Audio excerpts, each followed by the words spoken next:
O STJ disse que não precisa recolher ITCMD para que seja homologada a partilha. Será que tem alguma pegadinha aqui? Meu nome é Jonatas Albino do Nascimento, eu sou auditor fiscal especialista na fiscalização do e hoje vamos conversar sobre essa novidade absolutamente recente, que é a apreciação aí do tema 1077, ainda bem, foi apreciado, e tem alguns detalhes que eu acho muito importantes, que os colegas que estão abordando o tema por aí, em regra, não estão se atentando a esses detalhes, né? O pessoal está falando, que isso, não precisa pagar ITCMD na partilha e tal, e fica por aí. Mas tá, e para você que tem um inventário, será que é só isso? Quais consequências práticas a gente vai ter? O que vai mudar em que momento? Vamos às informações, tá? Primeiro, a gente tem que ter cuidado aqui que o STJ estava falando de arrolamento sumário, tá? Arrolamento sumário. Então, em relação ao inventário e arrolamento comum, continua a necessidade desse recolhimento, tá? E eu faço a ressalva aqui que, tanto enquanto esse tema estava aí pendente de julgamento, né, quanto antes, você encontra de tudo por aí, tá? Porque, né, eu brinco, né, dizendo que a lei existe para o juiz eventualmente obedecer ela. Né? O juiz olha e fala assim, tô a fim de obedecer hoje. Então, a gente encontra de tudo, tá? Eu estou aqui para dizer, né, como é que funcionam as regras, e aí você pode achar coisas diferentes por aí, sim. Tá? Então, esse é o primeiro cuidado, o arrolamento sumário. Essa jurisprudência do STJ serve para o arrolamento sumário. Tá? Então, beleza, não vai precisar do recolhimento do imposto para que seja homologada a partilha. Tá? Só que a gente chega num outro ponto. Eu vou perguntar isso para você e você já vai entender onde eu quero chegar.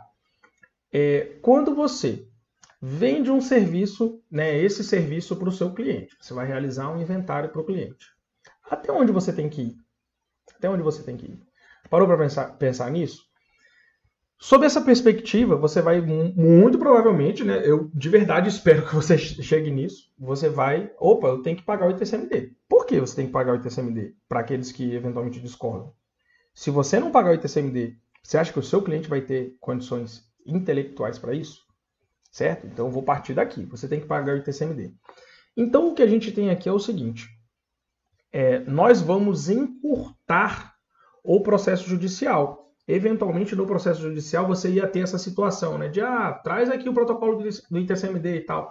Então, digamos aqui que a gente vai economizar pelo menos um despacho do juiz, que é aquele despacho em que o juiz muitas vezes falava assim, comprove a parte o protocolo do ITCMD. Muitas vezes os juízes faziam isso, né? Os juízes têm feito isso. Não vou cobrar o pagamento, não vou chamar a procuradoria, só vou falar para a parte comprovar o protocolo. Aí vinha lá a parte comprovada. Então, pelo menos um despacho a gente vai economizar com isso. Mas, de acordo aí com a situação específica do processo, a gente pode até, eventualmente, ter outros despachos, né? O juiz ordenando isso, eventualmente chamando a PGE para se manifestar ou não. Muito provavelmente a PGE ia falar, né, juntar um despacho dizendo que aquilo ali não é competência dela. Isso são outros detalhes, tá? Então, vamos economizar esse tempo no inventário judicial, no caso do arrolamento sumário. Só que continua existindo a necessidade de realizar o pagamento desse imposto, tá? E isso por quê? Já acabei de falar, não dá para esperar que o seu cliente vá fazer isso, certo? É só ser minimamente razoável, tá, pessoal? Se quem trabalha com direito muitas vezes tem dificuldade de enfrentar isso, você vai deixar isso para o seu cliente, que nem formado em direito é? Então, vamos botar a mão na consciência os colegas que eventualmente estão pensando em deixar o cliente aí a ver navios e se virar para pagar o ITCMD. Tá? Então, né, isso aqui eu julgo que é ponto pacífico. Então, o raciocínio basicamente é esse. Continua havendo a necessidade de realizar o pagamento do ITCMD. Tá? E por quê? Eu vou dizer por quê. O trabalho não muda tanto assim. Antes eu peço que você deixe o joinha aqui pra gente, ajuda bastante, tá? Toda quarta-feira tem vídeo novo aqui no nosso canal, então clica no botão vermelho e segue para que você possa ter outras informações sobre inventários e ITCMD, tá? O que acontece? Uma coisa que você tem que ter muita atenção aqui e que o entendimento da aplicação prática dessa jurisprudência, o entendimento ele é perigoso se você errar nele, é o seguinte. muitos estados, eu diria que a maioria deles, você tem a obrigatoriedade do pagamento. Olha aqui, ó, isso aqui é importante. Você tem a obrigatoriedade do pagamento a partir da homologação da partilha, tá?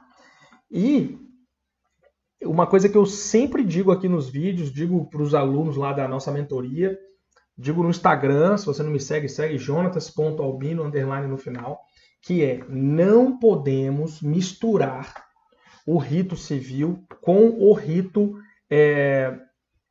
administrativo, com o rito tributário, vamos colocar assim, de forma bem técnica. Por quê?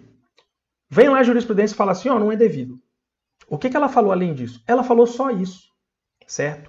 E aí você olha para a legislação tributária e vê a consequência tributária a partir disso aqui, certo? E eu vou te dizer qual é a provável consequência tributária que você vai ter. Com a homologação dessa partilha, você tem a obrigatoriedade do pagamento. E, assim, a rigor, em alguns estados, a gente vai ter essa obrigação até, eventualmente, antes, de acordo com o tempo que passar, tá? Para esse inventário. Mas, muito provavelmente, com essa homologação da partilha, se esse prazo já não aconteceu antes, a partir dessa homologação, o imposto ele é devido, certo? A partir dessa homologação, o imposto ele é devido. Então, muita atenção com isso aqui. Porque, perdão, os colegas estão interpretando assim, não precisa, então o imposto a gente vê depois. Cuidado com isso, porque é essa homologação aqui que está, digamos assim, resolvendo, e aqui muitas aspas, o seu problema, pode estar criando um problema para o seu cliente, porque se a partir dessa homologação esse prazo começa a contar, e você não se liga e não vai atrás, o que vai acontecer? Quando você for realizar esse pagamento, quando o seu cliente for realizar esse pagamento, como é que vai estar o valor do imposto? Já vai ter crescido e, claro, vai ser proporcional ao tempo, tá? Então, muito cuidado com isso, tá, pessoal? Muito cuidado com essa interpretação de que, tal, tá resolvido. E um outro comportamento que eu coloco como absolutamente temerário. Isso é problema da Secretaria da Fazenda, vou esperar ser notificado, vou esperar ser notificada. Muito cuidado com isso. Muito cuidado, isso aqui pode gerar um prejuízo significativo ao seu cliente, tá?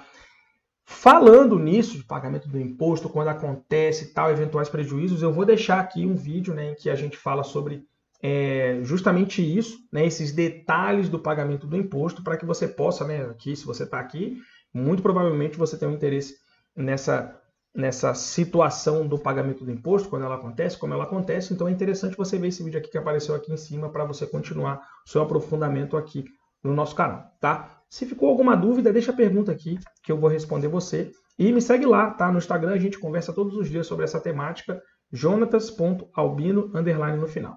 Beleza? Foi um prazer estar com você e até a próxima.